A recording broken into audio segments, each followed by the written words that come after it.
Here. Kelly Coyle. Here. Aaron Mishka. Here. Chris Wolf. Here. Chris Ida. Here. Cindy Lee Bukowski Huffman. Here. Ken Charneski. Here. All right, item number 2, announcement of closed session later on in the agenda. Item number 3, public comment.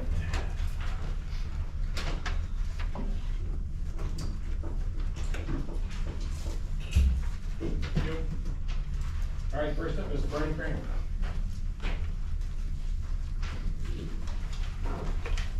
Good evening, Mr. President. My name is Bernie Kramer, 21 State East State Highway. Oh, hang on, Bert. East State Highway 153, got one. I wanna, on the agenda here, you have, removal of policy such and such public comment for citizens unable to attend village committee, commissions, and boards. Now, I can't understand why you would wanna do that. I mean, we vote by mail, and you people virtually attend our meetings over the phone, right? Vote and everything else. And for a little bit of scrap sheet, a public comment with a message, you can't handle that? I mean, what seems to be the problem? I mean, I find it, I don't know why you would wanna do that. And in a comprehensive plan, it says goals and objectives. I'll read a couple of lines here.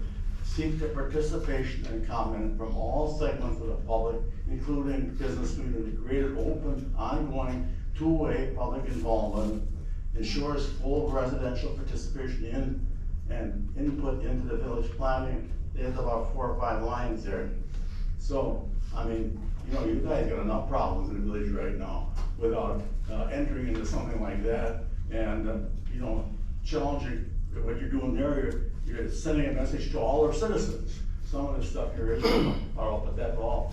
Then I wanna cut in a little bit here about some of the things that have been going on.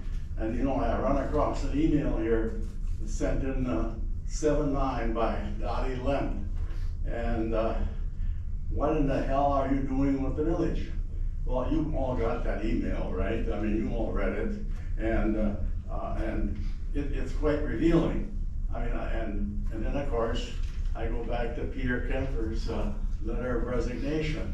And that's another thing that brings out a lot of the problems, just in that letter alone. And we seem to get caught up on a lot of insignificant situations, but not solving any problems. It seems like we got a big mushroom here in the village and really creating a lot of legal costs.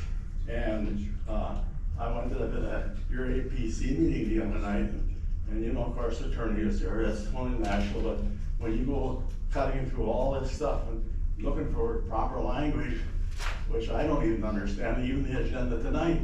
I mean, you think I understand what you're gonna do in closed session? No, I don't. I'll admit, I'm a legal person, and it's kind of seeing the flaw. I think you should be a little more clarity in some of the things you do. And then again, I just plead with you, leave that written public input policy just the way it is. Thank you. Thanks, Bernie. Next up is Guy Friedel.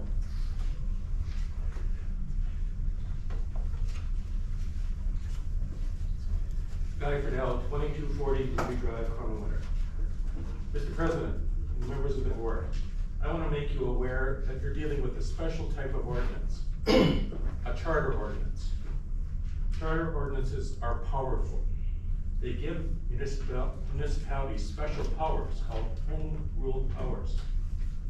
Those powers allow villages to exempt their villages from certain statutory provisions. They are different from ordinary ordinances. They require 2/3 approval by the village board and do not take effect until 60 days after they are published. Charter ordinances cannot be easily amended, and they shouldn't be. Village Charter Ordinance 01-02 provides that the village clerk shall hold office for a 2-year term, subject to removal as provided by law. In other words, the village clerk's term ends 2 years after the village clerk is appointed and sworn into office. The most recently appointed village clerk was appointed on July 18th of 2022 and was sworn in, I believe, on July 22nd of 2022. Therefore, the term of the most recently appointed clerk ended on July 23 of 2022. I would also point out to you that the General Counsel for the Wisconsin League of Municipalities has recently provided the following legal information. Quote, generally speaking, you need to use something of equal or greater dignity when amending. So to amend a charter ordinance, you need to use another charter ordinance. And you can't, for example, use a resolution to amend a regular ordinance or a charter ordinance. So you can't amend a charter ordinance unless you adopt another charter ordinance. Attorney Davis was careful to preface her remarks by saying, I can't weigh in on your municipality's specific process. So, you would need to pass a new charter ordinance to amend the charter ordinance that was previously approved, Charter Ordinance 01-002. Passing a new village charter ordinance requires approval by a 2/3 vote of the village board, and it doesn't take effect until 60 days after it's published. I also want to express my opinion on another point. Section O of the village agenda for this evening's meeting, with coming back into closed session, namely Section O, motions regarding topics of the closed session agenda. That wording does not provide reasonable notice to the public, of what will be discussed. As a result, discussion of anything under that agenda item would violate, in my opinion, the state open meetings law, and would subject anyone who voted in favor of any motion under that portion of the agenda to be subject to a possible fine, and any action taken under that section of the agenda may be declared to be invalid. So that's just my opinion. I provided each of you with a copy of Charter Ordinance 01-002. It's not intended to be part of my public input, but it's to allow you to look at it just to verify what I've said and see the scheme of that charter ordinance. It's really rather simple and to the point. Thank you. Tim Shaw.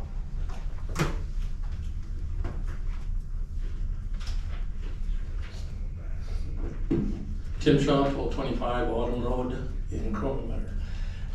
I completely concur with Bernie in regards to the elimination of the reading into public comment. I think that's something that is a steep slope. I know there's a lot of stuff on the agenda in closed session.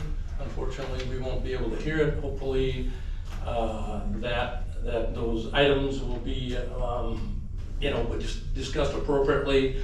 And I'm hearing some rumors that maybe Trustee Charneski is not going to be able to participate. I will remind you, the President, that when you had an issue with the problem of the loan, you were allowed to participate. You were allowed the discussion. When Kelly Coyle recorded inappropriately a meeting, he was part of that discussion. With regards to I'm trying to think, there was something else that, my point is, I guess, just let's be consistent. Lee, you allowed all this other stuff to happen. I've consulted with an attorney in regards to this thing that Kowalski has. You guys have a huge problem at the village office. Somebody's leaking information, right? I don't know who it is, if it's a village trustee's wife, if it's the village trustee, if it's a trustee employee, or if it's a village employee. But that's a problem, that's a real problem. And so Kowalski has this already, so I can comment on any of that stuff, right? With regards to the Saul Lee, Again, consistency, I've discussed this with several attorneys, one in specific that I've retained to try to evaluate why I wasn't participating in the quote-unquote independent evaluation, which I think is completely biased, right? Lee, I also asked that attorney about, again, another attorney about your comments for your bills being privileged, who laughed and said that's absurd. So Lee, if you can't be right, at least be consistent on this and allow Trustee Charneski to participate. That would be appreciated, I think, from everybody. I'd like to point out very quickly, we never had a closed session ever about the subject of the recording. It came up in a closed session. Okay, Mr. President, point of order, this is the time for public input. But I would like to make that clear, that was never That's fine. a closed session item ever. I didn't say it was. Well, you just brought it up as if. I brought it up, but I I didn't wanted say the it was a public to be closed aware, session. that never You happened. participated in that conversation. I was talking about it, you were part of the board, you were there. All right, moving on to item number 4, reports from staff and vendors. Hang on a minute, Lisa. I'm not gonna tolerate outbursts from the audience. If you can't speak when you're recognized, we're gonna ask you to be removed. Are we clear? All right, go ahead, Lisa. I'm sorry. Could Okay. you repeat that, please? I wasn't listening. I said I'm not gonna tolerate outbursts from the audience. So if you wanna be recognized, speak. Don't speak until you're recognized. Thank you. Thank you. Go ahead, Lisa. So I kind of went through and gave you guys, a list of a few items that I've been working on. And then provided the July and June financials. I'll take any questions.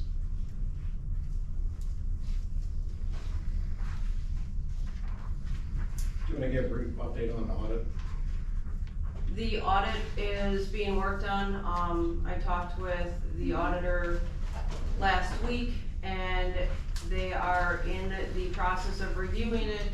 And hopefully in the next few weeks, we will see the draft of the 23 audit. Do you have any questions for Lisa? The results of that audit will give us, very close, to draft. That'll give us what we spent and what we took in, like a full picture Yes, of last year. yep.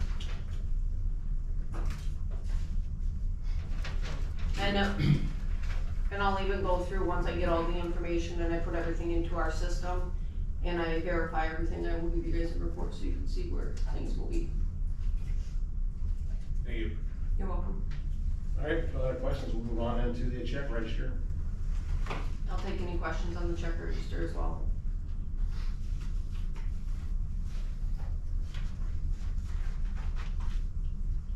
Doesn't bring anybody any questions. All right, move on. Special orders, the Riverside meeting report. So Ken, you asked for this to be on there, I assume you're gonna give the report? Yeah, well, real nice meeting. I think it was positive. I guess bottom, Chris, did you have copies of those? Yes. Right. Bottom line is, if whatever our rate is, they anticipate a 2% per year increase. And if we, say we lock in 5 years, contract for 5 years, and that'll be locked in. If we go year to year, price may go up according to how the costs go up. So it seemed pretty reasonable, and they were really willing to work with us.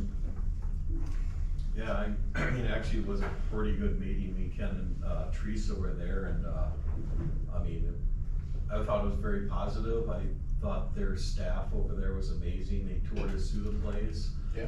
They gave us 3 drafts of possible, billings. Proposals. Proposals in the future. One was 2%, one was 5%, one was with no administration fee. And they said these are just drafts, and But they said right now is if we did nothing, it would literally just renew at 2%, but obviously it still needs to go through their board, but they had no plans of any huge increases. Yeah, their staff was like very friendly. I mean, it was definitely, to me, good to actually sit in a meeting with the police chief or fire chief at the time. There was a good rapport. I mean, they were actually even said, you know, if you guys ended up actually moving forward with something, we would help in any chance we can get. So yeah, it was definitely nice. You know, we learned a lot, I thought, in that short period of time. Do you guys have that as a written report? I Taken didn't. forward to the subcommittee for tomorrow's meeting? I did not write it down, but I do have Yeah, we got the copies of the actual drafts that they provided. And I Because tomorrow is our first meeting. Oh, is it? Subcommittee. Who's on it? Alex and Cindy. Can I give this to them? Yeah. Okay, I'll give them you guys after the meeting. It's just kind of a little and if you guys have questions, then feel free. Anybody have any questions? Well, yeah, I mean, cause our current contract does auto renew at 2% unless they give 90 days notice. Which is partially why I was wondering why we're sending people to negotiate something that's technically in place. If they don't have the board, I mean, did they mention anything about the fact that they're showing, a projected, well, I think it was a $28,000 deficit next year? And with the 2% increase in cost, plus what they, you know, had projected for increase in, well, yeah, their increase in cost and then the 2% increase in what they would bill us, a $36,000 deficit, That 2026. yeah, they did bring that up. They did talk about that. Yep. And that's, they said they originally forgot to figure into our costs, their depreciation on their equipment. But they said, they're just gonna leave it. They're going to keep us at the 2%. And the reason we did go was because there was discussion about the possibility of them, you know, jacking up the rates, extra high on us. So we just want to confirm that the outlook is positive to maintain that 2% unless something goes crazy with inflation or something, but then that would increase our costs too, so. Well, I mean, I guess I'm just, you know, you see my skepticism here, because they said they need to run it by their board. These are staff at Riverside. You know, I understand having that informational meeting for understanding. They have a lot of knowledge, they have a lot of expertise, but they're also not the board that would approve a contract representing the citizens of the communities that Riverside would be servicing. So that's why I'm questioning that they're so sure that they will give us just a 2% rate hike, and they'd be cool with completely ignoring depreciation and basically putting that expense on their own customers, to basically subsidize Kronenwetter. I think Well, the that's only way that's my to find out. skepticism. The only way I think you find out for sure is to, offer them a 5-year contract or 3-year, whatever you wanna lock in. And that's when they'll go to their board and confirm it, or not confirm it. But he sounded, pretty positive that they could maintain that. And I guess my question would be to the staff, provide any indication if the board, let's say, takes it up because they have a 90-day out clause, you know, they probably wouldn't take it up immediately. Let's say they took it up next July and said no, and the ambulance committee or the board or whatever said, oh, we're not gonna go with the ambulance because we think we're gonna get this appeal from Riverside, and the board says no. What then? I would say, it's okay if, we got the contract until it expires. I mean, you can't expect somebody to guarantee something a year from now unless you're willing to commit yourself to it. I mean, they're not gonna go to the board and say, well, would you do this and that? And then we come back and say, okay, thanks, we'll think about it, you know? That's just not how things get done. If we're serious about locking in a price, then that's what we should ask them, can you guarantee this price? And if we wanna go 3 years, 5 years, if you're expecting prices to go up, and if you can't believe this incredibly good deal, then let's try them. That's all we can do. And if they say yes, or if they say, well, we can only guarantee it for 3 years, or whatever they say, then we have a firm offer, and we would be expected, I guess, to accept it. Do you guys have any other meetings planned? No, there didn't seem to be a need for, we found out what we went to find out. Okay. Right, it was educational, and they actually did even provide that they do have to write off a lot of debt. Because, you know, they bill for a lot of money, and they only get about a third of it. And that seems to be kind of the, standing thing with all the ambulance services, they write off a lot of debt. And like you even said, it's really not good business, it's just the way it is. Yeah, it's more of a service than a. Right, it's more of a service than profit making. So. And they gave us a tour of the place. Yep.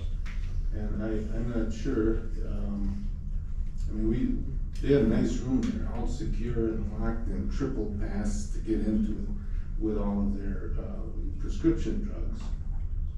And I don't know if our plan is, I would hope it has taken that into consideration, cause that didn't look like a cheap vault, you know, that they had there. Yeah, that station was actually pretty nice. I mean, they had training facilities in there. If you look at that big tower in front, that's basically for training, so they run up and down there. Like you say, they got the vaults for medicine. The sleeping quarters are really awesome. I mean, it's really, really, It's really not a nice. converted kitchen. No, it's a really nice facility, you know. Very good. Anything else? That's pretty much it. All right, thanks, Phil. I would be curious to hear the fire chief's position on the meeting. Yeah, I would actually be glad if she was here too, because I think she was. Yeah, she seemed pretty She upbeat. very upbeat, and I mean, she got along very well with, the members there. Good. Anything else? Okay, we'll move on. Item 5, old business, resolution 2024-11, the sale of surplus ProMaster van. What's the word, Greg? Sure, thank you. I reached out again with their water lead, Mark, and Public Works lead, Brad, and reached out to the fire chief as well. And it is not a vehicle that anybody wants to use, and it's been sitting in the back parking lot for the last, I don't know, before I even started here. So I guess my feeling on it, tell me differently if you so choose, is why would we spend money upkeeping something that we're not going to use? Why would we pay for insurance for something that's just gonna sit there, maybe used once in a blue moon? So we have the equipment, the pickup trucks that they do use on a daily basis already. We're not looking to buy anything new in the foreseeable future. So my choice would be to sell the van. Did you ever get a second price on a repair? We did not. Okay, because if you put it up for auction, that might be helpful if, you say, well, the transmission shot, but estimated, you know, 2,500 Sure. repair or something. Sure. Sure.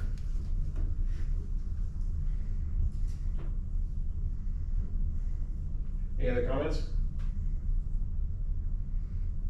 What do you guys wanna do?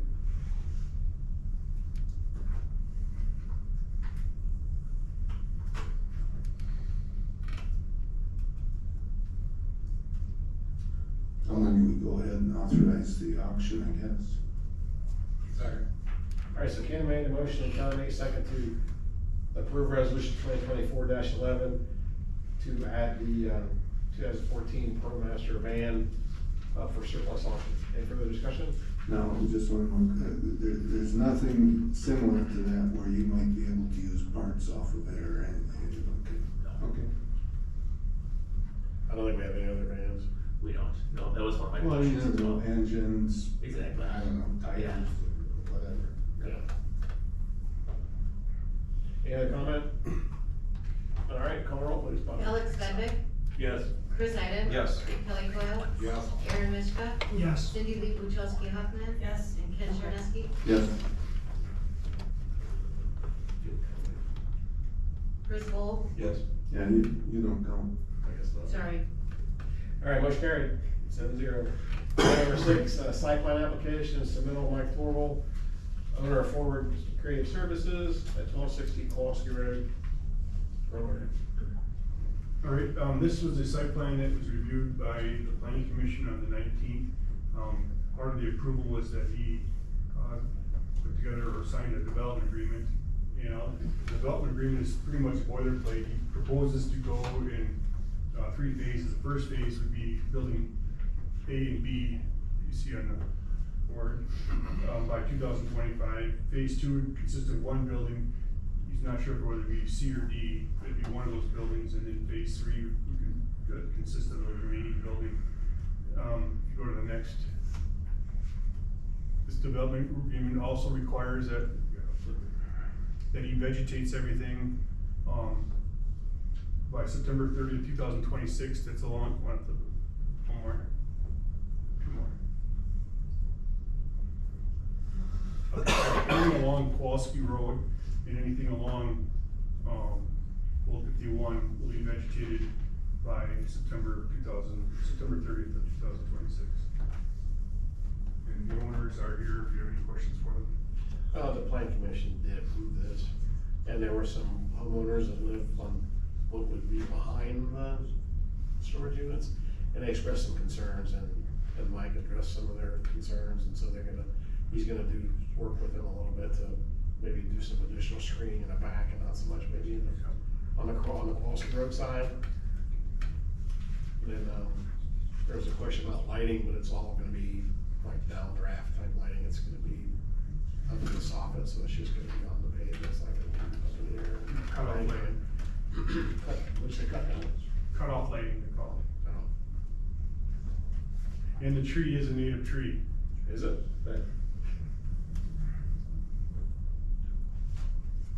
There was a question about the tree. The shade master locust. I had a question if it was native, I looked it up, and it is native in North America. Very good. Yeah, but is it that kind that spreads that people can't get rid of? He's gonna trim it on a daily basis. Well, maybe, I mean, sometimes if you can mow around it, I mean, they send out suckers, you know, and if you can mow it, yeah. It's called you can keep clippers them down. reproduction, and I don't know if his locust does that. We can discuss that later. Some of them do, but. Some elms do that too. Howell does it. I'll make a motion to approve the development agreement between the Village of Kronenwetter and Forward Creative Services LLC for the placement of a personal storage facility at 1260 Kowalski Road. Second. All right, Chris Manuel, can I make a second to approve the development agreement with the Forward Creative Services for the storage units on Kowalski Road? Any other discussion? Here, another call roll, please. Chris Bull. Yes. Alex Svedek. Yes. Chris Iden. Yes. Ken Charneski. Yes. Cindy Lee Buchowski Huffman. I have to abstain from removal because I have a personal relationship with someone that has property in that area.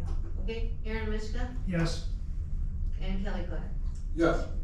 All right, motion carried 6-1 abstention. All right, we're gonna take a minute to, notarize the documentation since everybody's here at the one moment. So we'll go do that quick.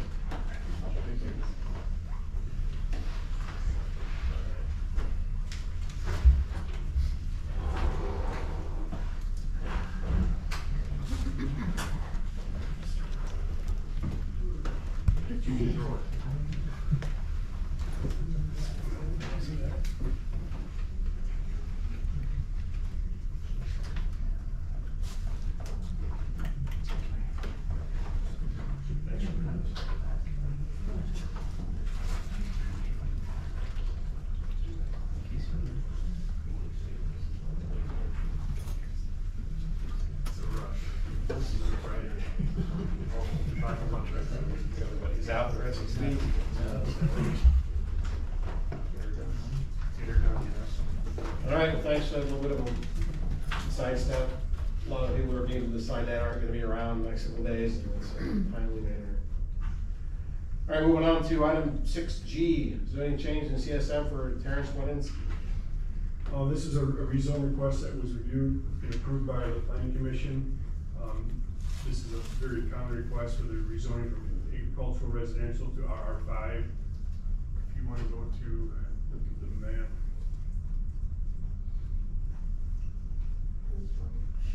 Anyway, this is the parcel that's currently, What number are you on? what page, I'm sorry, 140. The one that looks like a horseshoe. Yep. That one. Yeah, that's currently zoned AR.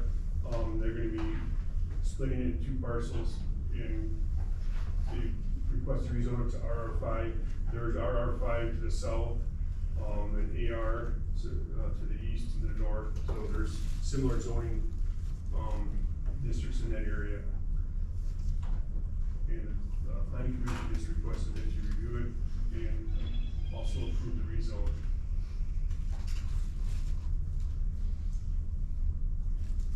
Any questions? Guess I make a motion to approve the zoning change request of Terrence Wadzinski from AR to RR5. Second. All right, Cal made a motion, Alex made the second, to approve the zoning change for Terrence Winsky from AR to R5. Any further discussion? Hearing none, call roll please. Chris Bowl, Yes? Alex Bedwick, Yes. Chris Iden, Yes. Ken Charneski. Yes. Kelly Coyle, Yes. Cindy Lee Buczkowski Huffman. Yes. Aaron Mishka. Yes. All right, motion carried, 7-0. Moving on to item H, contracts for service, Preston House contracting and security fence supply for completion of the municipal dugouts. If you want to. Yeah, so what happened here is, when Brad and Leonard put together the original RFP for the dugout updates, there was one assumption that it was all the dugouts, and there was another assumption that was just one set of dugouts. So what got quoted from the vendor was one set of dugouts. So this contract discussion tonight, or request, is to complete the dugout work that was originally approved, still gonna be under the budget that was originally assigned. But because there was some miscommunication, it all wasn't done with one contractor. So Brad went out and got these contractors at less of an amount than the original contractor. So, different vendors. Yeah, the first contract was Ellis Construction. I think so, yeah. Must be a pretty nice dugout. Yeah, that would be great.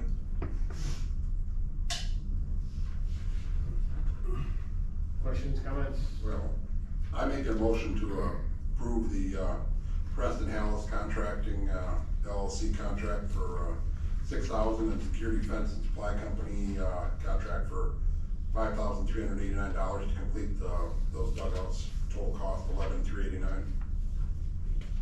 I'll second. All right, Kelly made a motion, Chris made a second, to approve a contract with Preston House Contracting in the amount of $6,000, and then security fence and supply company in the amount of $5,389 for fencing to complete the municipal dugout. Any other discussion? Hearing none, call the roll please. Chris Bowl, Yes? Alex Bedwick, Yes. Chris Iden. Yes. Kelly Coyle, Yes. Aaron Mishka. Yes. Cindy Lee Buczkowski Huffman. Yes. Ken Charneski. Yes. All right, motion carried, 7-0. Moving on, item I, contract for service, Northway Communications for maintenance contract. Go ahead, Lisa. I don't have any. So I believe this is just the contract that comes up for the sirens on Happy Hollow and, Tornado sirens. Do we even need to approve this? well, technically it's a contract.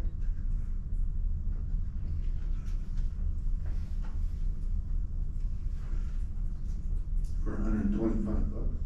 $250. But it's a contract. 125 apiece. Yeah. Oh. I make a motion to approve the contract with Northway Communications. Second. A motion by Kelly and a second by Cindy Lee. Any further discussion? Hearing none, call roll please. Chris Wolf. Yes. Alex Vedvik. Yes. Ken Charneski. Yes. Chris Iden. Yes. Cindy Lee Luchowski Huffman. Yep. Kelly Coyle. Yes. Aaron Mishka. Yes. All right, motion carried, 7-0. Moving on, item number 7, consent agenda. There's 3 items in there if you want to talk about any of those individually. If not, I'll entertain a motion to approve all as presented. I move we approve the consent agenda as presented. I'll second. All right, Ken made a motion, I made a second to approve the consent agenda as presented. Any further discussion? Hearing none, all in favor say aye. Aye. All opposed? Motion carried.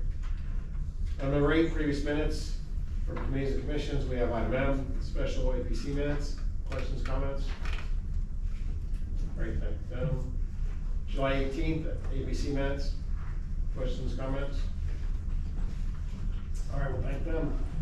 Moving on to item number 9.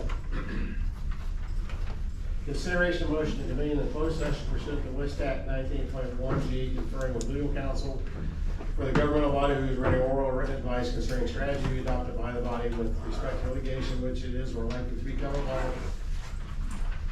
To wit, Trustee Charneski's lawsuit against the village, Marathon County case number 24-CV-33, and Trustee Charneski's WC complaint EL 24-26, and Administrator candidate Baker's Wisconsin WEC complaint EL 24-68, and the cease and desist correspondence to Trustee Charneski and pursuant to Wistat 19.1F concerning financial, medical, social, or personal histories or disciplinary data of specific persons, preliminary consideration or specific personal problems, or the investigation charged against specific persons except where Part B applies, which, if discussed, the public would likely to have a substantial adverse effect upon the reputation of any person referred to in such histories or data or involved with such problems or investigations to it, one recent confidential investigation summary and related personal issues and potential actions after closed session, items listed in agenda item number 11, and pursuant to Wistat 1985-1C, considering employment, promotion, compensation, or promotion or evaluation of any public employer which the government by its jurisdiction or its license responsibility to wit employment status of the village clerk. Yeah, I got some questions on this. I got a letter from the attorney that advised me to remove myself from this or be subject to a complaint to law enforcement. I got a statute that says no duly elected or appointed member of a governmental body may be excluded from any such meeting. Now, Mr. Taroni cited 1959 and 946.12. Can you explain how those apply to, I think you mentioned the open records mandamus, I can see that. But the election commission complaint and the Von Briesen report, how is that a violation of the ethics code? So basically, the ethics law is that you cannot use your office for any private or personal gain. Okay. How am I gonna gain from the ethics, not the ethics, but the election complaint, or from the Von Briesen report? Well, you are the individual as a subject of these, and you are approaching them in a contested matter. You made a complaint, you're not thinking about making a complaint. You wrote addendums to your complaint based on other things you heard since you wrote it originally. We've kind of seen this playbook before. I'd be pretty remiss in my job if I didn't tell you that this is kind of dead rights violations. I don't see how you can even be a fly in the wall and hear legal strategy about a court case that you personally filed. That's the definition. Well, I'm not talking about the open records thing. Like I said, I can see that, but what would I possibly have to gain personally, one way or the other, on the election complaint? Or the Von Briesen thing, actually? What personal actions have you taken for those things so far? What personal actions? Sure. File a complaint. Well, I And we filed a also- complaint on one, on the other one, the complaint was filed on me. Correct. You're not in the same position as being the village entity. Okay, when you're an adverse party, you're trying to gain in a personal way from participating in that body's discussions. Now, you could sit there under that statute 19.89 if you want to, but basically anyone can try and file a complaint. Complaints under both those statutes are made to the district attorney. And I don't think you have much of a defense at all, so I'm advising you directly of that. Okay, well, so, and how about the Von Briesen thing? Well, to be clear, I also stated in that email that we would, after we're done having your conversation, that you could bring him in and talk to him. So it's not meant to exclude you all evening. Okay, so what, you're saying, I'm excluded from the open records discussion for that lawsuit and the election complaint, only those two items? Both election complaints, the Von Briesen report. I thought you said the Von Briesen report I would not be excluded from. I think you should be excluded for a time, and then when the board's ready, they bring you in here. That's how it usually works. The greater issue here is it's a shock to the system for the village to be doing these in a legal fashion, which is how it's done most everywhere else. And we just have to start following the law better. Okay? I've dropped hints in past emails that most of you have seen. If you need an ethics opinion, please say so. Please ask the president to tell me to write you one if you've got one, or if someone's got one about someone else. And that's not utilized. And we are in unethical quandaries all the time here. And it just does not help run the village. So even if we've done it wrong, in the past, if I wasn't aggressive enough in trying to say, hey, think about this, I've had to try to do better. And so, yes, I directly informed you. And this is bright line. I mean, there's some things that have happened where they've taken a twist, and now we're already sitting there, and it's too late to stop something. But this is pretty blatant. It's out there for anyone to see. And yeah, I would do the same for any of you. Try to guide you to be able to perform your job as a board member legally and ethically. You almost have less rights as a private citizen when you're elected to office, because you have all those duties to obey. And it's more restrictive to your actions than otherwise in some ways, because of the position you hold. That's the whole purpose of the ethics law. Well, I would balance the duties with the obligations to the public to also know what's going on. I can leave for this stuff, but I just wanted on the record that it's under your advisement that I would be subject to misconduct under 946.12 if I stayed. So if that turns out not to be the case, then we got another problem. So I'm a team player,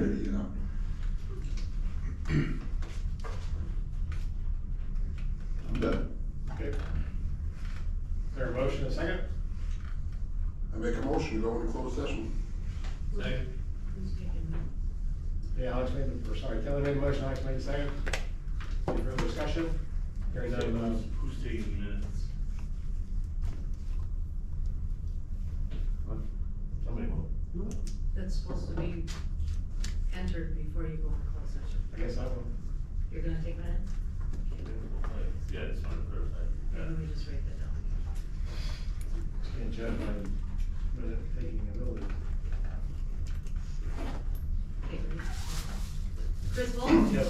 Alex Bedwick? Yes. Chris Iden? Yes. Kelly Coyle? Yes. Aaron Mishka? Yes. Cindy Lee Buchowski Huffman? Yes. Ken Charneski? Yes. All right, motion carried, 7-0, we're closed session, we're gonna remind you. One moment, make sure the record, the minutes reflect that Ken did decide to recuse. That's for your protection, sir. Under the duress of a threat of being arrested, I guess. Mm-hmm. And what Lee is thinking. Who you going to see? Lee? You didn't have to bring that.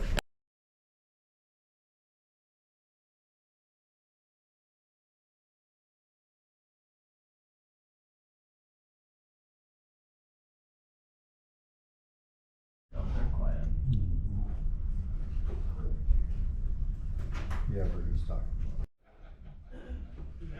I think it's gonna be right. Okay. Let it in better money.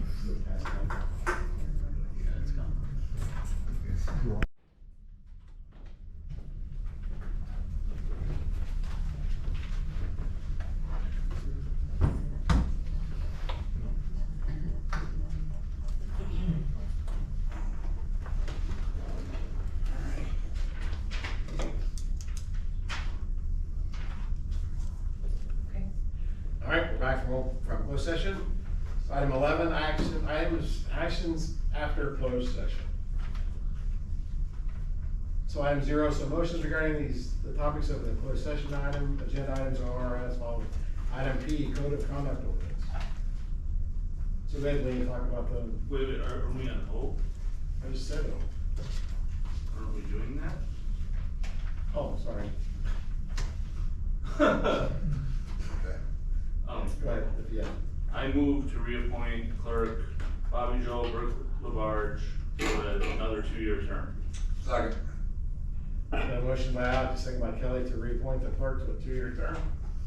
Any further discussion? Clarification. Starting from when the term would have started. Sure. Yeah. Starting, like, what was that? 6 months ago or something. It was, July 18th or so, or July 22nd, July 23rd. It's supposed to, okay, the charter ordinance said it's supposed to occur after the spring election. April. Yeah, that's when it was supposed to happen. Okay. So after April 15th. After April 15th, yes. So the clarification is, do you mean 2 years from then? yes, in accordance with our ordinance, yes. You don't have that, Oh, you got a peculiar look like it doesn't quite pass the smell test. No. Is that right? Since you're here, I'm gonna ask you. okay. All right. I guess we good on that? Like, do you want me to restate the motion? Please. I move to reappoint Bobby Burke Labarge as village clerk for a 2-year term, effective starting April 15th, 2024. Second. Okay. Any other discussion? All right, roll call. Chris Bull, Yes. Alex Medvick, Yes? Briesen, Yes. Kelly Coyle, Yes. Aaron Mishka, Yes. Cindy Lee Buchowski Huffman, I'm abstaining from voting. Ken Charneski, No. Motion carried, we got 5 to 1 no and 1 abstention. Are there any other motions of closed session items? As I went too quickly before.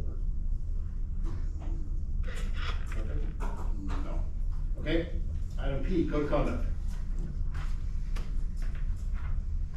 So the APC had reviewed this at their meeting, we forwarded on to the village board.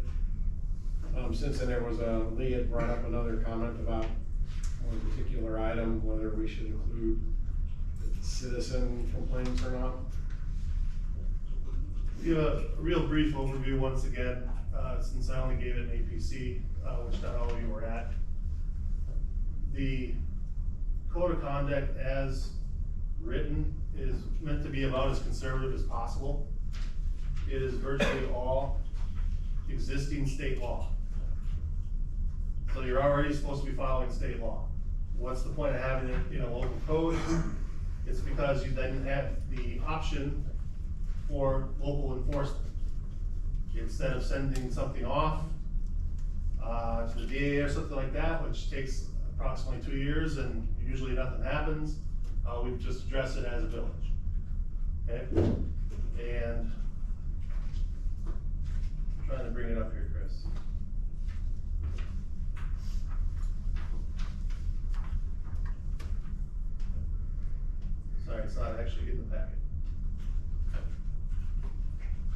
It's very similar to one that was brought up, 6 months ago or whatever it was. Yeah, we did make a few edits, some, kind of clerical errors. I went over that with Pete Camper, while he was here. And then, I can go through this. There's only about 2 provisions that are not just directly from state law. Because they don't really have an equivalent. So that's the kind of thing you would have to put in an ordinance to effectuate it. I'll tell you which ones those are. Okay, so to run through it real quick. It starts out, this is applicable to those persons holding elected offices in the village, which right now are only board members. Why I leave it that broad? In case someday you go back to an elected clerk or something else, who knows? Statutes are incorporated by reference, that's part A. Part B, complaint procedure.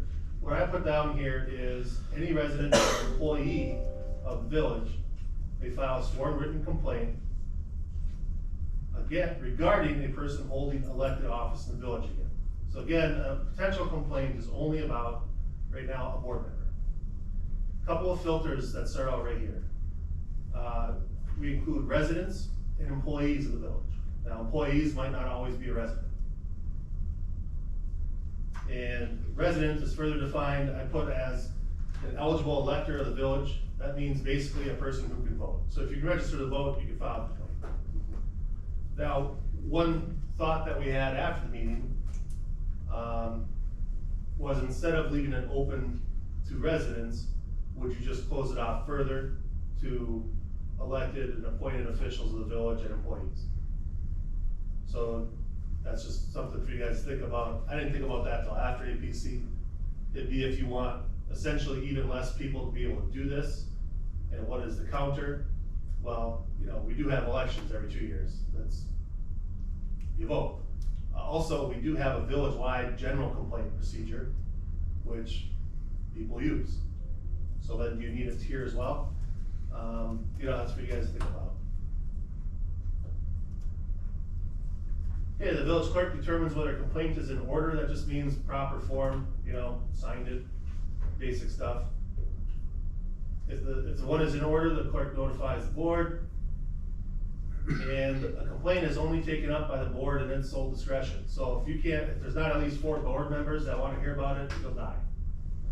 And that will help weed out ridiculous complaints. That's just to take one up, and then we automatically make it expire in 60 days if nothing ever happens. So they don't hang out there forever. Okay, then getting into the part C, the violations, these are almost all statutory, straight out of the statutes. And this is applicable law right now. The effect of the code is just to have the option of local enforcement, because we don't get any otherwise, it seems. One of the portions that is not in a statute is number 3. It says failure to maintain a fiduciary responsibility to the village. That's just not worded that way in any statute.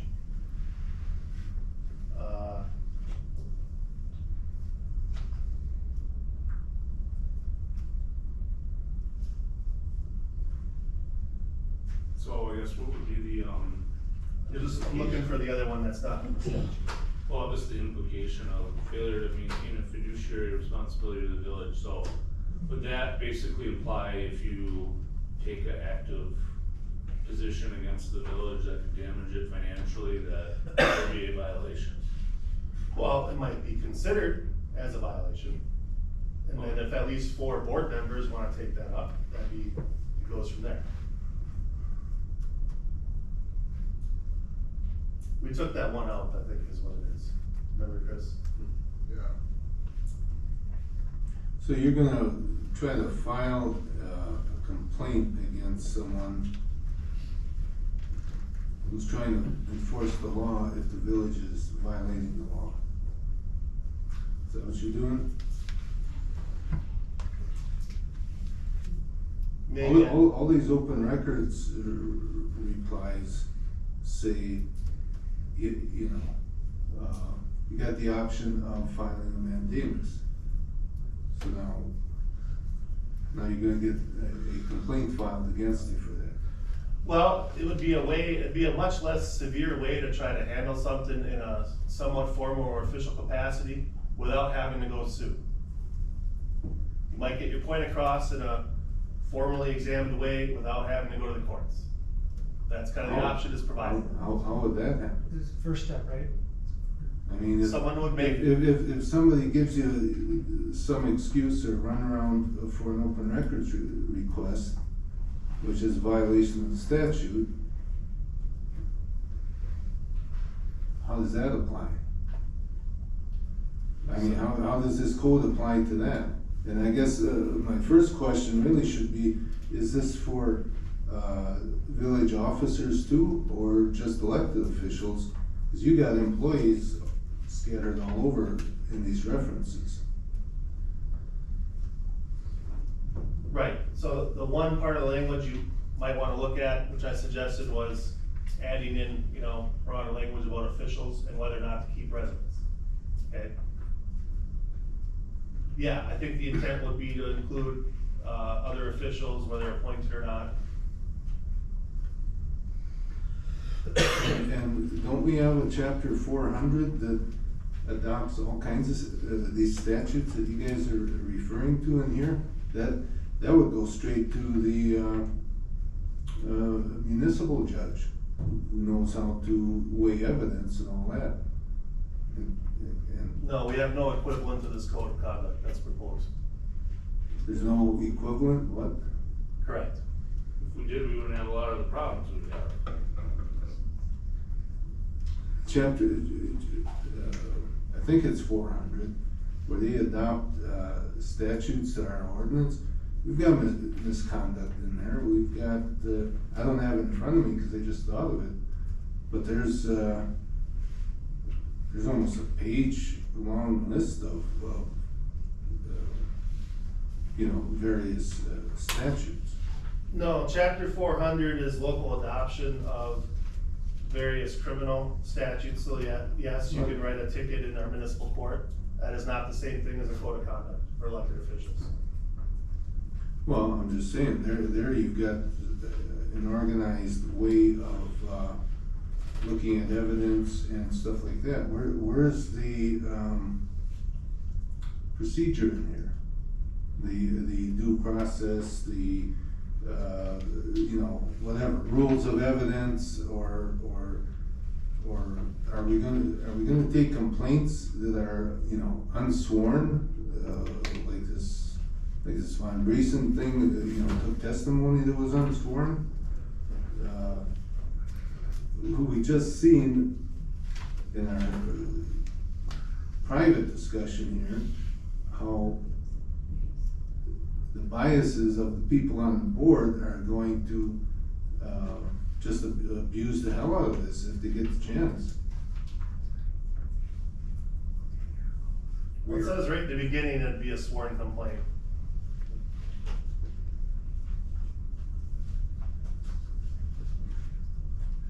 We would all be held to the same standard. Mm-hmm.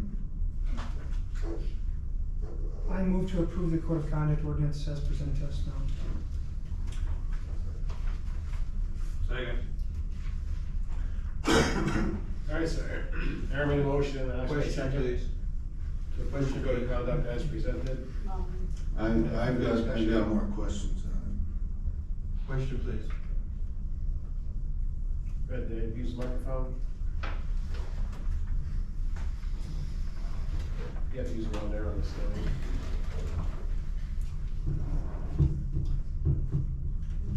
Thank you.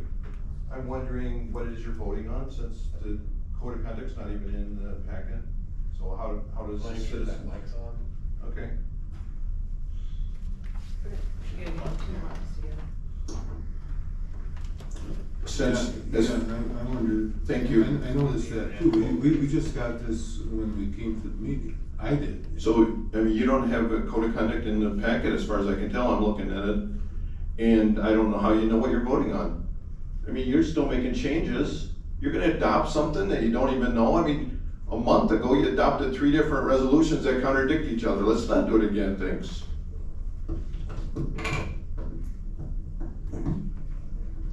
I mean, to clarify, the motion and the seconds to get the motion on the table and discuss. The board has not made a decision on that yet. Okay, so we're looking at violations. It says for cause means inefficiency, neglect of duty, official misconduct, malfeasance in office under Wisconsin statute 17.001. Isn't that for appointed officials? How does that apply, even apply to elected officials? There was something else in here too, item 10, what known mandatory duty does, aside from the president, does your average trustee have? Well, what was the first one, Ken? I think Well, it was item 1, right? Cause is definition, that's the definition right in the statute, so. Well, right, but in the statute, isn't it talking about appointed officials? Not necessarily, it could be for removal of an elected official. I've never seen it that way because, and I've never heard of an elected official having that applied to them. I think you're kind of mixing up a lot of stuff between employees or appointed officials, but you're calling it all applying as if it's applying to elected officials. Okay, so what else is here? I think one of my main comments was, I know I've commented on this before, is where the office of the village clerk shall determine whether a complaint is in order. I don't think we should, I think it just goes right straight to the board. I don't think we should put that on the clerk's office to have to. You mean signed and dated, right, Lee? Okay, gets back to the point, is it actually a sworn complaint? Do they have a notarization that it's sworn? If not, it's not in order. Did they sign it? If not, it's not in order. So is that the? Well, you don't have those definitions in here. If it doesn't cite something that's a violation, it's probably not in order because what it's about, all right? So it just means correct as the form and complete information. And someone does need to check that, because if you can't even get that far, it shouldn't progress to a board. That's pretty standard stuff. Well, that's the kind of stuff should be stipulated.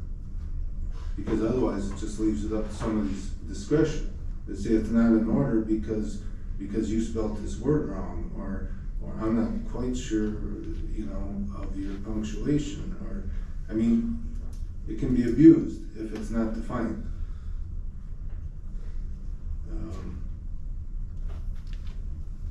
Okay, so we got removal for cause under 1716.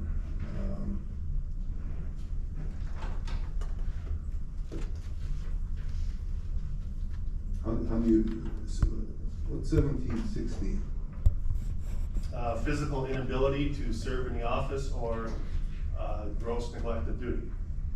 Well, that's what it says under 1713. You got violation procedures 1, and that's continued physical inability under 1713. Oh. So what's 1716? Okay, that's the one for cause. Sorry, I turned those around. Okay, so you're gonna remove somebody from office for inefficiency? And what's inefficiency? Not reading your packet, or I mean, how is this gonna be defined? That's what you would choose to examine at the time. You might need some input for it. These are the literal words of the statutes. The reason the literal words of the statutes are being used is in case there's Attorney General opinions or court precedents on those that can provide more information. Then you've got the basis of that body of law, and you're not just sitting there making up whatever might come down. That's the purpose of using those official words. Well, it leaves it open, like wide open to, subjectivity. Now, one of these, I don't remember, I read these statutes a couple of years ago, whether it's 17, 16, or 13, or something close to that, has a procedure in there where, that has a due process of having a lawyer and court reporter and the whole works. So then is that included in this process? The reason it says at the start that all statutory references incorporate those statutes by reference is to include those other words. So yes, that the language of that statute would be included. So when somebody feels like filing a complaint, let's just say against any one of us, for something, whatever, in this code. Now we gotta hire a court reporter, we have to either hire you or pay you, or hire some other outside lawyer to deal with the complaint. Not every complaint leads to lawyers. Because that's within the language. Yeah. They don't put their name on it or date it, don't get past the village clerk. They don't do what? They don't put their name on it or date it correctly, it wouldn't pass the first step, which would be the village clerk. That's not what I'm talking about here. Okay, and violation procedures, item 3, for all other matters in the manner that the village board determines to proceed. So there's no due process there, whatever the board feels like. And that may change arbitrarily as the board changes, with elections and stuff like that.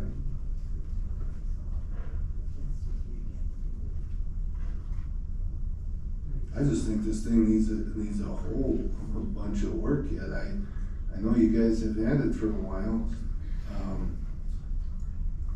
So what do we go by here, where you have, at the beginning, you say elected officials, but then in the body of it, here and there, it says the officers or employees' office. Is this going to sometimes apply to employees, or is it only for elected officials? Only elected officials, as it says at the beginning twice. Okay, well, you got employees. I understand that's called using the language of the statute, Ken. That's what it is. But we say in the beginning it's not applicable to employees, so it will never be used against employees in its current form.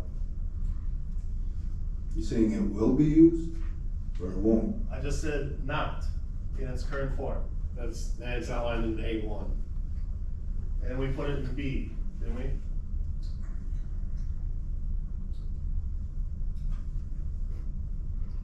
Yeah, it's in A1 and it's in B1.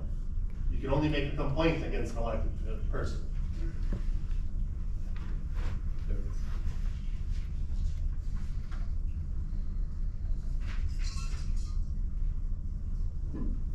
And again, this is existing state law that you're all subject to right now. Well, the state law then goes, to, quite often here, would go to the circuit court where they're qualified to handle it. I think that, code of conduct is fine, but this one seems to be exceptionally, erratic here, and it just doesn't look like much of a effective code as, some of the neighboring municipalities have, or the ones that I know we've looked at some at the board level before, but which seem to be much better than this. Isn't this adopted from Green Bay? No. I thought one of the original. No, the one that I brought to JBC was the one from Green Bay. I thought they both were the original except Green Bay. I just think it just looks so rough. B1 says any resident or employee of the village. Is that clear enough for you? Now, to be an elected official, you have to be a qualified elector. So elected officials are included in this definition of resident by default, right? Mhm. Are you comfortable that employee captures appointed officials or not? They're an employee of the village. Well, we talked about that earlier tonight, there's a few distinctions. Well, compared to a traditional at-will employee, yes, but. That's our point. I don't know what value that adds other than delaying something we You can pass, desperately need. you can consider it as amended. Huh? We can pass it as amended. Oh, I see, yeah. Yeah, Oh, okay. it's your motion, it's second, so you have to agree to it. I would be fine with adding that then. I mean, if that's a stumbling block. Here's the Not deal. delaying it. Here's the deal, so, I would just address it. So are you good, Natalie, or am I good? So in B1, it starts now with their motion, any elected official, appointed official, comma, then as it was, resident or employee.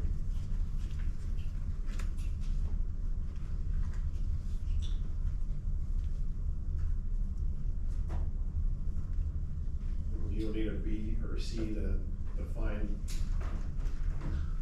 any of those individuals clearer.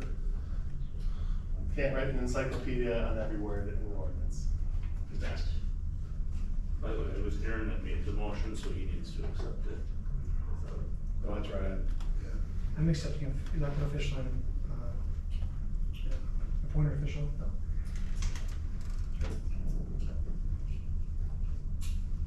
Any other suggested changes?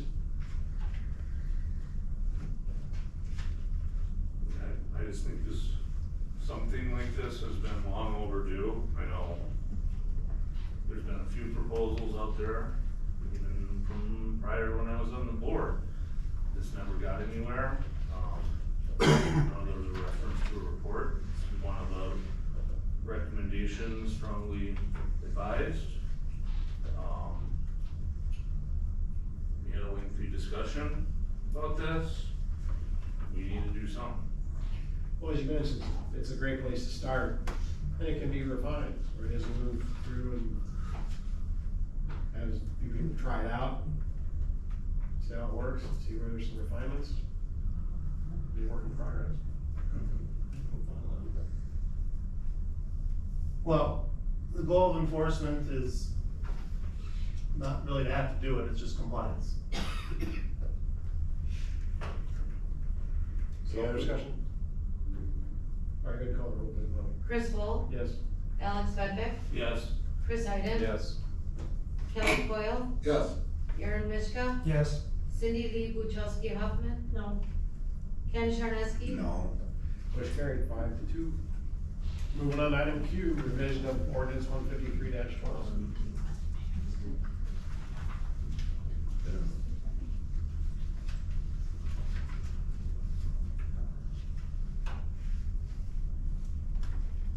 Well, okay. This always worked fine before. If a guy needed, financial records, you go to the treasurer. Needed something on zoning, you go to that person. And now you're going to bottleneck it all through the clerk.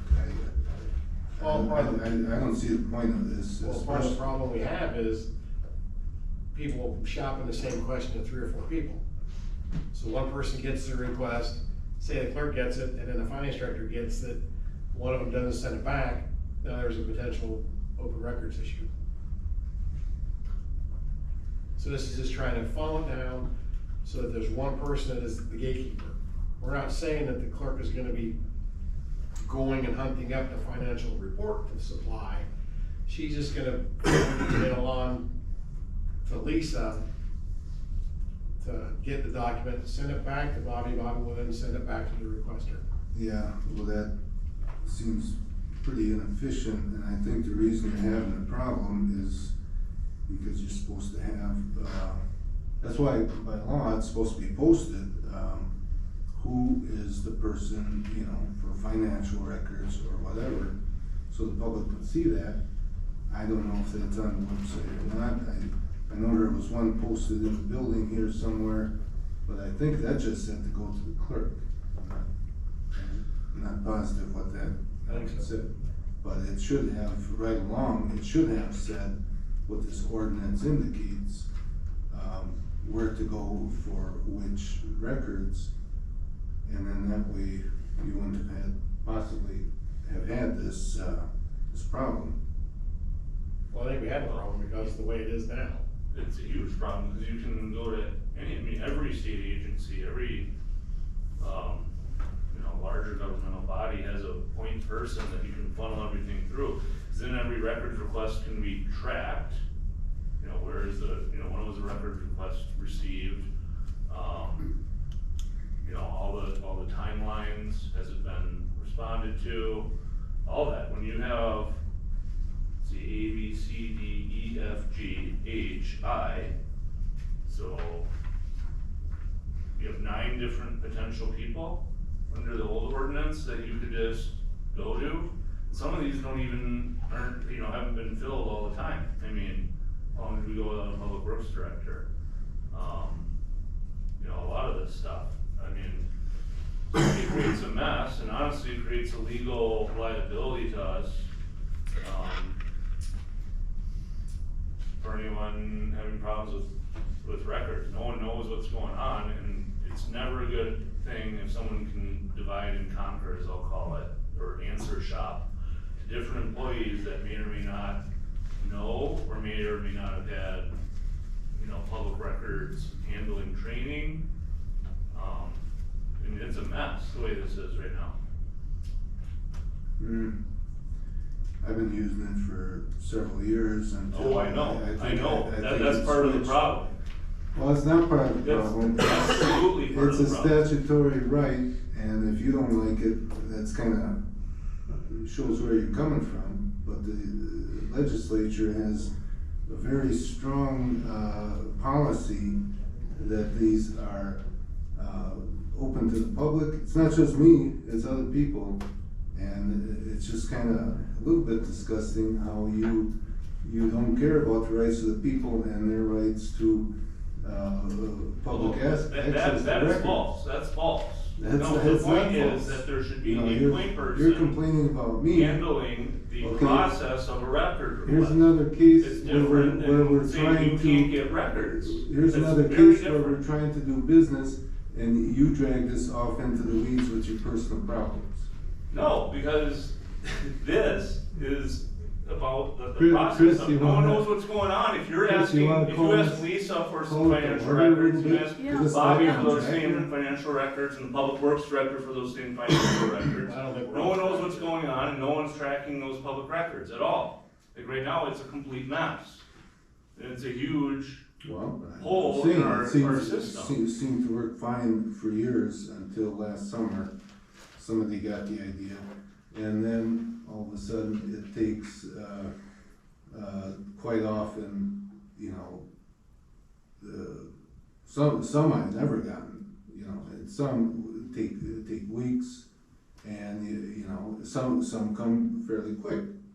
But then you got people complaining that they're overworked because they have all these information requests where it wouldn't be necessary if, in some cases, if, for instance, somebody was looking for more financial records or zoning issues or something like that. I'm just saying it's it's not rocket science, to provide these records. There's very few that are restricted, and there may be, a little bit of training. I see there's 2.5 hours of training on open records on some of the attorney bills here. You'd think, people would understand how to, learn how to do it, and it wouldn't be that difficult. It'll just be more efficient, and conducive to the public, getting their records quicker. Well, everyone knows everything's more efficient if you have 9 people potentially involved in a given records request, in no one knowing who actually has authority to be the legal custodian. And that's all this is. It's nothing about preventing that. Access to it, if anything, I think this would enhance it because everything's being tracked properly. Nothing's ideally slipping through, or at least you have a point person that you can go to track all that. So for those reasons, I move to approve the edits as written to section 153-12. I'll second. All right, got a motion by Alex, second by Aaron to approve the amendments to ordinance 153-12. Any further discussion? Seeing none, go to the roll, please. Chris Bowl, Yes. Alex Venbeck, Yes. Chris Iden, No. Kelly Coyle, Yes. Aaron Mishka, Yes. Cindy Lee Buchowski Huffman, No. Ken Charneski. No. All right, motion carried, 4-3. Item R, removal of policy Gen 10, the public comment where citizens are unable to attend committees. I think this is a bad idea right from the beginning. I think the public input said it very well.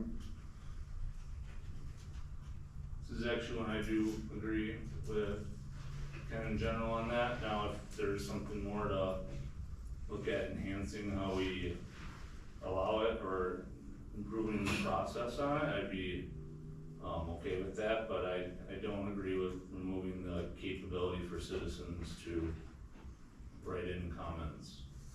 Now, who has to read it? If it's directed at a staff member who has to read it, that's something to be looked at. I think absolutely, I think this is something that should be looked at to at least enhance from a policy perspective and how we handle them, but I don't think we should just remove it myself.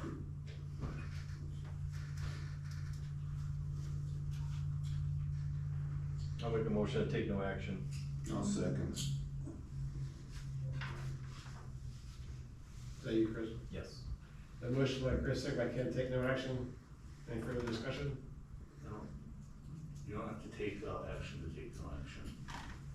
You just move on. Well, If people wanna vote together. I mean, I would prefer if there's an issue with how this is being handled, we send it to Or do you wanna send ABC. it back to ABC though? Yeah, just to enhance the, I feel uncomfortable barring people from being able to make written comments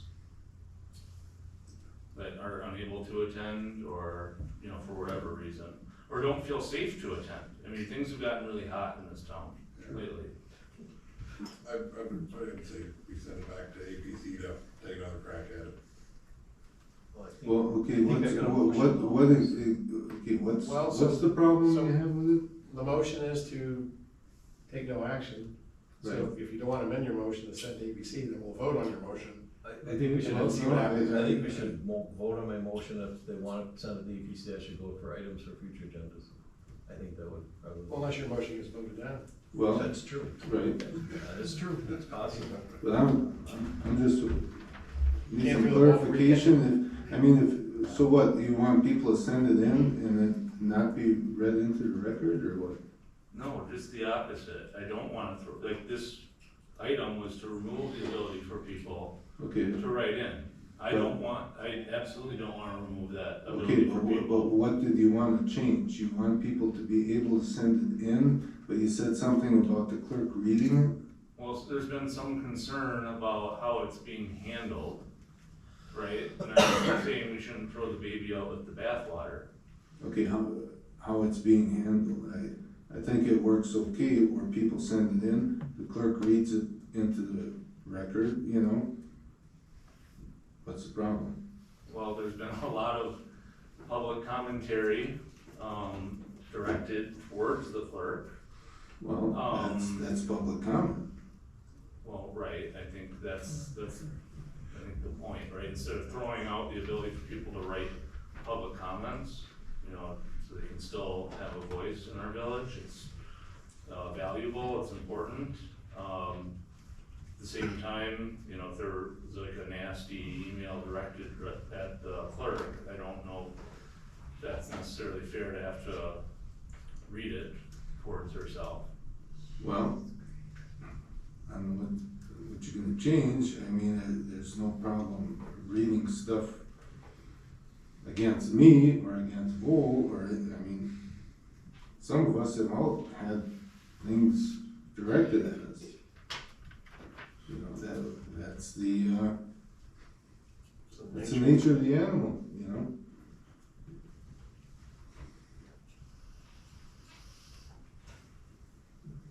Any more discussion? All right, so the motion is to, take no action. Call the roll. Chris Bowl, No. Alex Vedvik, No? Chris Iden. Yes. Kelly Coyle, No. Aaron Mishka, No, Cindy Lee Buchowski Huffman, Yes. and Ken Charneski. Yes. Okay, the motion failed. I move we send this to APC for review on enhancement. Further revision. Yeah, further revision. I'll To second. address some of the concerns, yeah. All right, Alex made a motion, I made a second, that we forward this Gen 10 to the APC. Any further discussion? Hearing none, all in favor, say aye. Aye. Aye. All opposed? No. No. Motion carried. How many no's were there? 30. 3 no's? All right, moving on to item S, bypass APC to make revisions to Gen 1. So the policy is that we need to have all items ran through the APC first. So we wanted to bring this one up right straight to the board. So we need a motion, if you agree to bypass APC to make changes to Gen 1. Well, what's the rush? What's the urgency here? We had some discussion about that in closed session. Now we're in open session. I'm asking, what's the urgency? Because there's been a specific board member that continually reaches out to consultants and elsewhere, leading to higher costs to our village. Who is that? What consultants do I reach out to? You kidding me? Spectrum, for example. What? The latest one was Spectrum on Friday. Well, yeah. Then when did you Trying call to it get out? the village to pay for an attorney for Was you. that Thursday or Friday? Well, because there's a complaint. When did you call the auditor? Was that Thursday or Friday? Yeah, so what? We get That's, billed. that's She exactly. always said we can, call her and get an explanation. Well, we She could- gave, at one You point, will she hourly. gave me her card. Well, So, you know. you guys were. Okay, aside from those two in this That's past the two week, that I know of. so in this past week, cause there was 2 phone calls, now that's a problem too? Well, it's a behavior that needs to stop. Well, I thought this thing, originally did have, like already, that said you needed, permission. Well, what it's also to Only stop, for the attorney. it's not just the cost. No, I thought it was for all consultants. I mean, there's been a history that has been highlighted. Okay, what Information we have. what history? That we discussed in closed session, Well, okay, we're not in closed session, what's the history? Well, the other thing that we are, shopping consultants to help someone's case against the village if they're an adverse party. Okay, if there was a trustee that was suing the village, and they're calling our consultants, trying to gather information to help their case in their legal battle against the village, asking for Okay, punitive well- damages, that's a problem. And that's been happening. Who am I calling? I mean, you're trying to explain something without saying what you're saying. I just wanna leave it at that, because we discussed it in closed session. so the one item we talked about removing was the second paragraph, which says consulting firms retained by the village shall provide a copy of the policy, which will be then signed by the representative and placed in the, and on file with the clerk. We aren't doing that, we've never done that. Well, The attorney has even indicated that there are issues that related to that you probably can't even legally do that. why? The whole idea here is to save money. And we see by our attorney fees here, they're through the roof. And that's partially because, apparently, people have just been calling them. Now, you're complaining about me calling the auditor to find out, what's going on. I didn't complain, I'm just using Well, it as an somebody, example. Alex did, or somebody, he claims it's a history. Yes, And yet, you called. the legal fees are just like completely unregulated at all.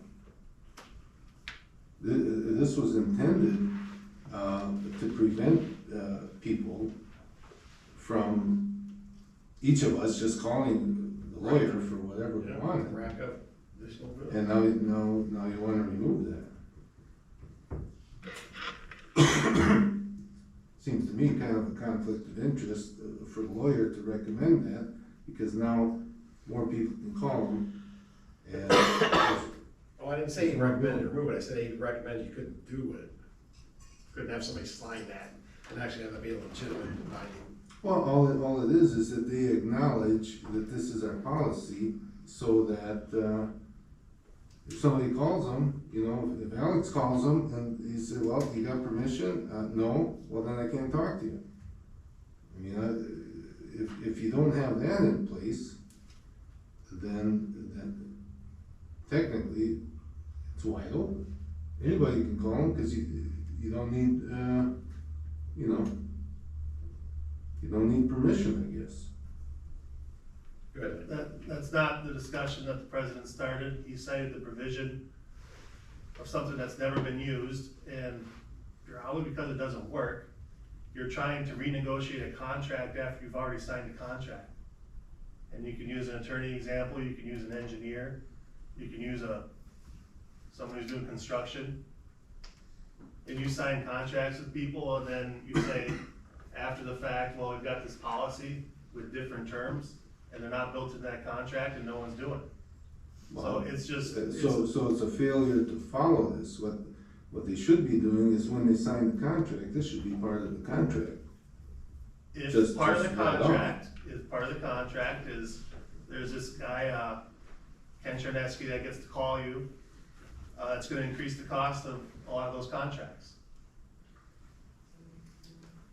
So you're seeing adding this to the contract. That would materially change a contract. I didn't hear what you just said. If you guys wanna pay for special services for individuals to utilize, then you're gonna pay for special services for individuals to utilize. Okay, and it goes way beyond cost, and you get into things like confidential information and such. Anyway, the motion was to have this discussion, so maybe you wanna pass the motion if you wanna have this discussion. And as we discussed in closed session, and maybe is evident elsewhere, we may be looking at more lawsuits in the near future. So the time seems right to address it. Okay, so to be clear, we're still on S. Yes, we're on S. Yeah, we're not even ready to So- talk about policy yet. I make a motion to bypass APC to make revisions to policy Gen 1. There a second? Second. So you, Aaron? Yep. All right, Kelly made a motion, Aaron made second, to bypass the APC to make revisions to Gen 1. Any further Well, discussion? yeah, it gets back to what's the rush, and I think you guys at APC should really hash this out and think about it a little bit. Any other discussion? All right, hearing none, all in favor say aye. Aye. Aye. All opposed? No, No. No. Motion carried. Who was the third one? Cindy, Ken, Yeah. Chris. Alright, item T, revisions, amendments to Gen 1, so.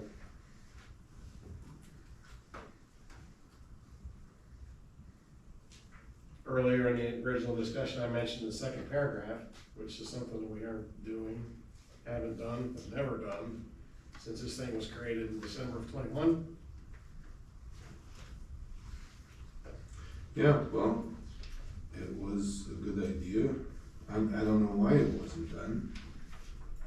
It's part of the, let's see, 21, let's see, Downey left in 22. So I guess it's just kind of been neglected or ignored with all the other, people coming in. I think it's a good idea. It's a good concept. The whole idea of Gen 001, it's in the best interest of the village to have elected officials fully informed. And somewhere along here it says the purpose is to control costs. So you're kind of diminishing that purpose. I don't see it at the moment. I know it's in here somewhere. Well, I don't think it's diminishing it at all, as Lee had explained. I think it's gonna, if we stick to this and start enforcing this, I think it's gonna be an increase to the village, and we're gonna get, as you called it, I think these special terms or special conditions or something. Special services. Yeah, special services. And whenever it's something special, that's gonna add cost, most undoubtedly. Yeah, but I don't know why, if this auditor had said, any questions, call. I know Paul Yeager had called her. I don't even think he was on the board or on the committee at the time. So I don't know what the issue was there. If I thought it was gonna cost the village. Well, maybe she wouldn't have told you that if she'd read this. What? Maybe she wouldn't have said that if she'd read this. Maybe, maybe see, hey, I can't talk to you. I said, oh, okay, I thought you could, sorry,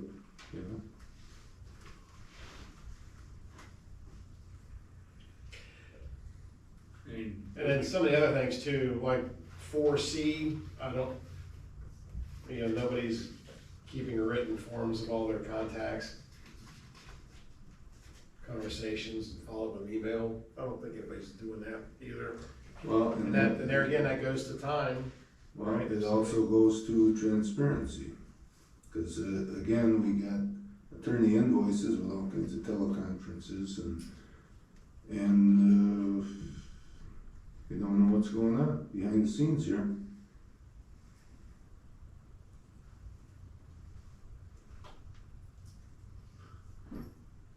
I mean, really the idea is simplify this, right? And enforce the simplified version. Right.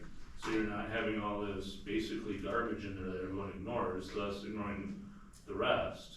And then we're not putting this in the contract so that consultants aren't required to follow any of this complex stuff here that is buried in red tape. I mean, as long as we're following the gist of a simpler policy doesn't mean we're not being responsible if we were using consultants. I think what we're trying to do is stop random members of the public or random trustees from racking up hourly bills on stuff that they shouldn't be doing. Well, and item 6 kind of says it too, that, as the village is the client, and so therefore everybody that's an elected official is a representative of the client. That's not the case. Mm-hmm.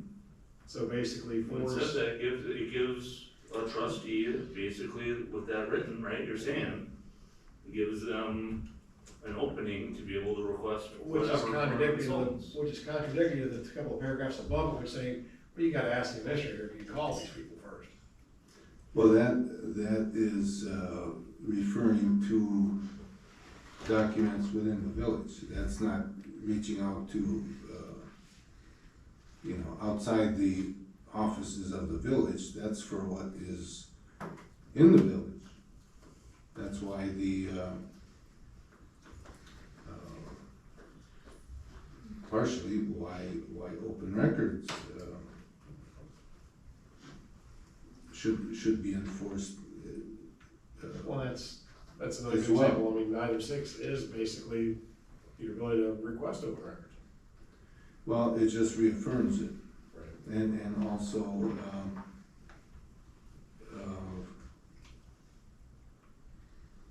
it is part of, let's just say there's a project and, you know, we got water treatment plant or something and you ask Pete, hey, you got these, you know, what are they doing with the overhead door or whatever the issue is with the,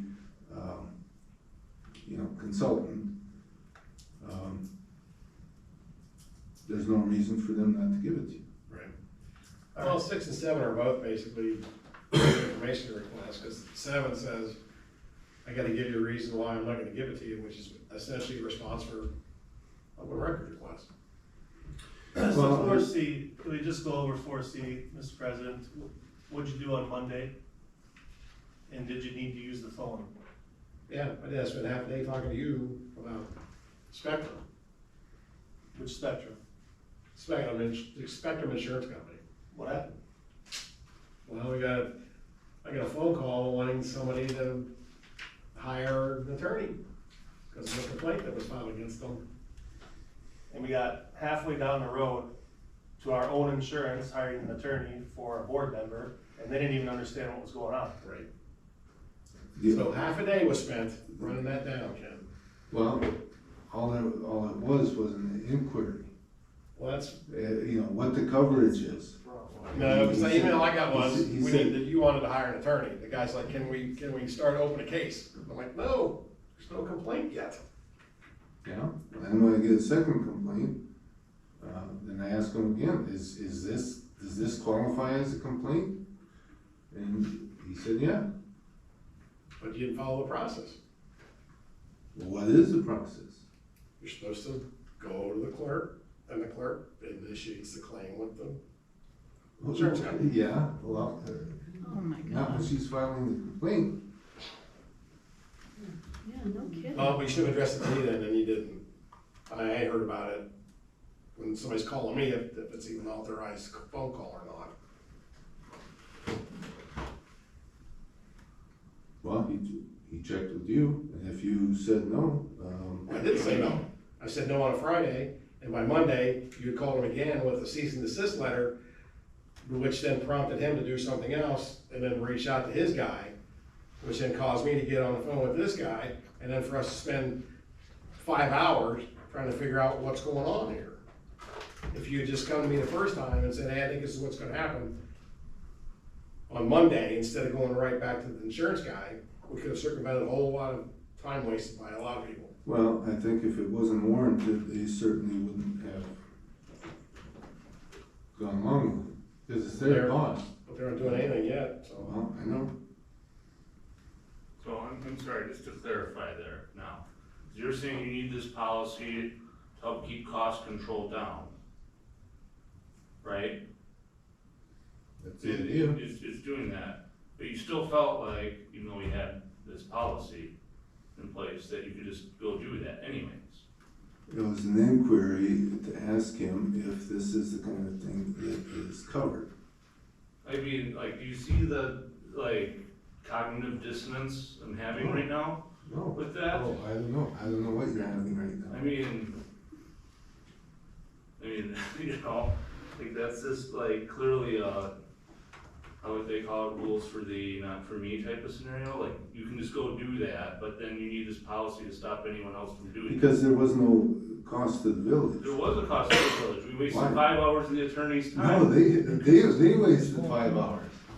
Your action caused 5 hours of the Reaction. It shouldn't, nobody called me, I mean, if Old would've called me and said, hey, what are you doing? I'd say, well, I just asked them. Instead, they're trying to figure it out, Well, I instead sent of it in asking an me. email. I didn't call you, I sent it in an email. Like, there, right there, $900 consultant or legal bill, gone because of that. You know, like, this stuff adds up. It keeps Well, happening. yeah, we just had $50,000 add up. And you know, you're complaining about me, making an inquiry and two other people incurring all this cost. I know you like to dump on me, but, not this time.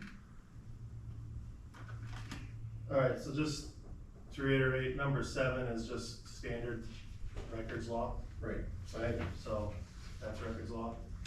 Six And kinda is too. numbers 5 and 6 are, will allow someone who say sues their own village to get the legal advice given to the village about that person's suit.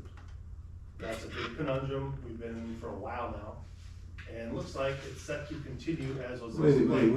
what are you talking about? Because I've got no attorney in any of my, in my open records case or in the, election thing. In fact, I was gonna bring that up later, you know, we got $6,000 in, attorney fees to answer, Mr. Baker's complaint, and something like, I think it's 1,800 for mine, but none of that should have been necessary, because there's not even, you know, it's a complaint to get them to, make a decision whether or not something is wrong here or not, and we're spending all this money to, and I don't even know what you're trying to accomplish by fighting it, because they're gonna decide if the complaint is correct or not. So, and you guys got the email that you guys weren't even considered responsive.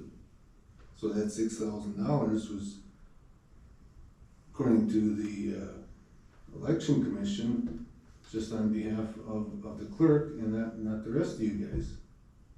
In case you didn't know that. I mean, that's according to the lawyer from WEC.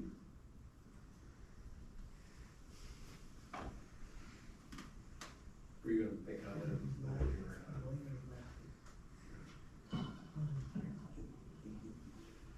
So what do you guys wanna do with this?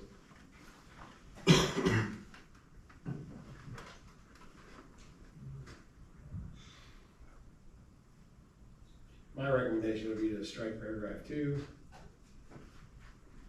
4C, 5, 6, and 7. That's the notes I have down from earlier discussion. Would you say strike, number 2? Paragraph 2, Under purpose. where it says consulting firms retain yada yada, that sentence. Okay. Well, go ahead. You know, it's, if you're not gonna follow it, you know, why not? Get rid of it. Well, we should try to practice what we're doing, so if we're not gonna do it, can't do it, then we should strike it. We should improve it, make it more clear, I agree. I mean, number 6 has to go, because of how it's written. I mean, we've got a lot of problems caused by number 6 on this.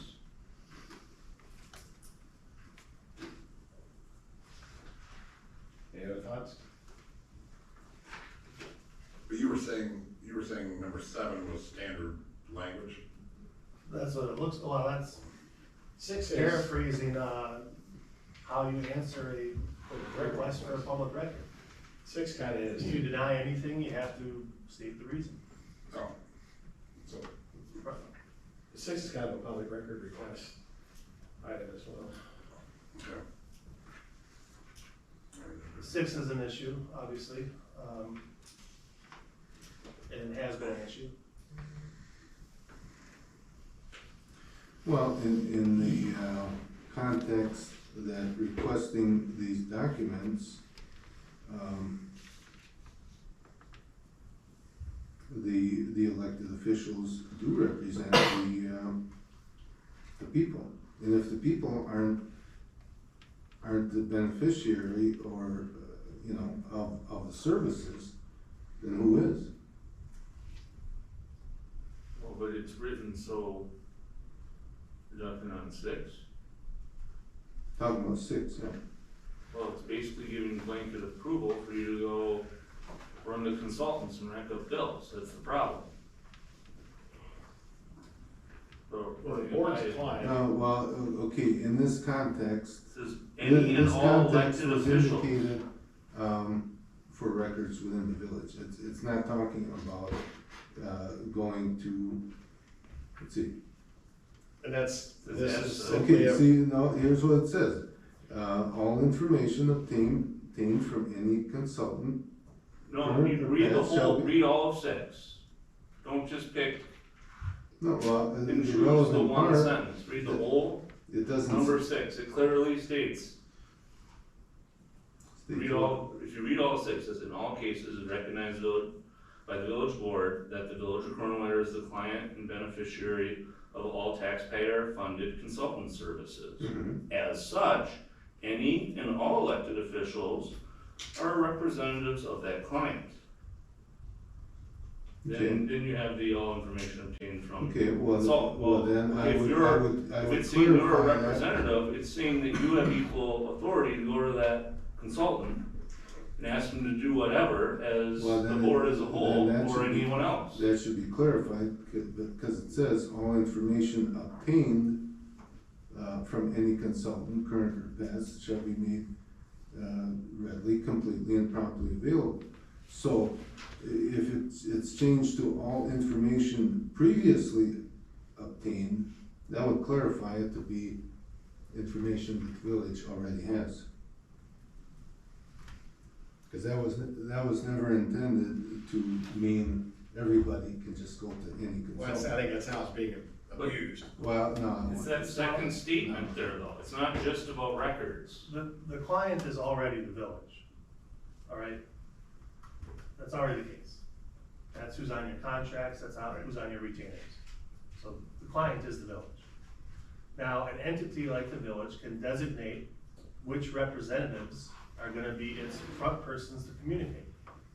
And you even have some of that in this policy, the rest of it, that's not being discussed. That would be kept.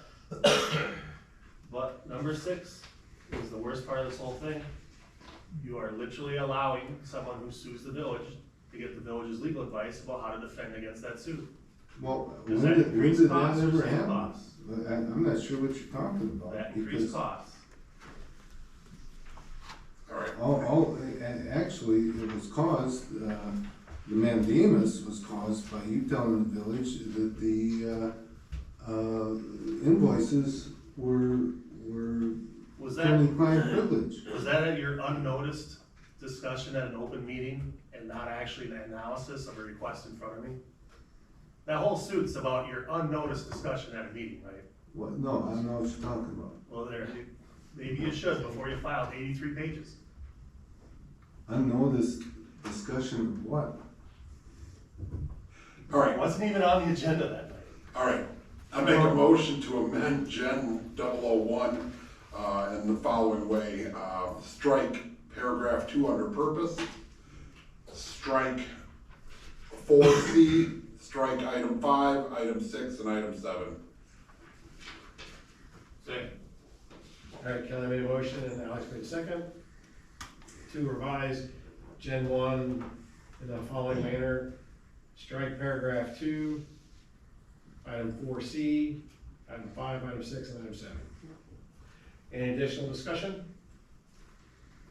Hearing none, I'll call a roll, please. Chris Bowl, Yes. Alex Medvick, Yes. Chris Iden, Yes. Kelly Coyle, Yes. Aaron Mishka, Yes. Cindy Lee Buchowski Hoffman, Yes. Ken Charneski. No. All right, motion carried.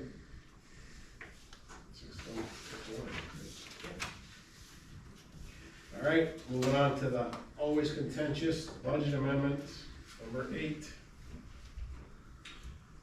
I recommend approving budget amendment number 8, $30,000 from undesignated funds for general legal services. The money's already spent, so. What do you mean? It's already. It will be shortly. is what I'm saying. There's no sense arguing about this. No, especially when the meeting in June, I think it was the one that I was absent at, Lisa originally asked for 60, you guys cut it in half, so now she's back asking for the other 30. So here again, you just wasted more time. I mean, I get that, I mean, Well, there is such a thing as staying within the budget. well, that'd be great, but things have devolved substantially. I agree, Ken, we should always stay within the budget. So there wasn't a second, but we've discussed it, so it's been a second by discussion. To approve budget amendment number 8 as written. Any other discussion? Call the roll, please. Or, yeah, Oh, I did. Oh, I'm sorry. Just to be clear, you don't have the last bill from Von Briesen yet. Yeah, I just. I had to talk to them today, in fact, about Ken's latest record request to them for all their information. So we'll have to address that. How long was Well, that's that? How long of a discussion was that? expected. Is that an hour? Well, it was 2 of them. So we are on the hook for 3 lawyer bills today. Right? Cause we're not doing it for free. We got their 2 lawyers, so that's $3.75 a pop, and whatever yours is. Was it a half-hour call, hour call? Somewhere between there. But gee, if, you know, That's $1,000. if someone hadn't, made the contract without the village board approval, We've been we through wouldn't that. have any of that stuff. We've been through that conversation. Well, we're going through it again now. No. Because they're bringing up this other stuff and not addressing the cause of it to begin with. This is all kind of a chain reaction from, you know, that original contract that was never authorized and the procedure that called for a hearing officer that would have been very inexpensive, maybe $1,000, and over with in a couple of weeks. But instead, somebody decided to, you know, have an open checkbook here. To rehash stuff that half of it was already dealt with by the board. Anything else on budget amendment? Hearing none, call the roll, please. Chris Bull, Yes. Alex Medvick, Yes. Chris Iden, Yes. Kelly Coyle, Yes, Aaron Mishka, Yes. Cindy Lee Buchowski Hoffman, Yes. Ken Charneski. No. Go straight, 6-1. All right, item number 12, consideration of items for future agendas. Anyone? I move to adjourn. Well, no, can't do that yet. I got a call. I second. no, I just wanted to say, I left the, agenda item I didn't want, cause I wanted about, police department staffing and capital structure. I'd like to, go through that right up with the chief before having it on there. That's why I wasn't on this meeting. So, that's what I want to find. All right, Aaron. I move to adjourn. Second. Is that you, Ken? Yeah. All right, Aaron made a motion, Ken made a second to adjourn. Any further discussion? Hearing none, all in favor say aye. Aye. Opposed? Motion carried. Adjourned.